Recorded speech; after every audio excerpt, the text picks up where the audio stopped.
बोलो भारत माता की वंदे वंदे उलिसी उलिसी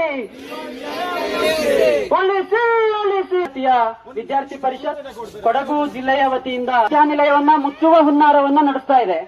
ಅದನ್ನ ಖಂಡಿಸಿ ಇವತ್ತು ವಿದ್ಯಾರ್ಥಿ ಪರಿಷತ್ ನೇತೃತ್ವದಲ್ಲಿ ನಾವೆಲ್ಲ ವಿದ್ಯಾರ್ಥಿ ಕಾರ್ಯಕರ್ತರು ವಿದ್ಯಾರ್ಥಿ ಬಂಧುಗಳು ಸೇರ್ಕೊಂಡು ಒಂದು ಪಾದಯಾತ್ರೆಯನ್ನ ಮಾಡೋದ್ರ ಮುಖಾಂತರ ತಹಸೀಲ್ದಾರ್ ಅವರ ಮುಖಾಂತರ ಮಾನ್ಯ ಮುಖ್ಯಮಂತ್ರಿಗಳು ಮತ್ತು ಕರ್ನಾಟಕ ರಾಜ್ಯದ ರಾಜ್ಯಪಾಲರಿಗೆ ಮನವಿಯನ್ನ ಕೊಡುವಂತದ್ದಿರುತ್ತೆ.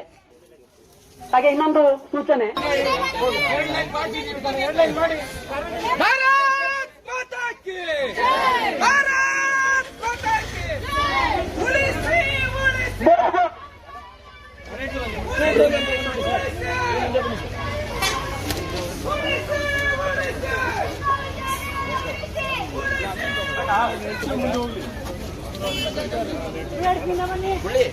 देख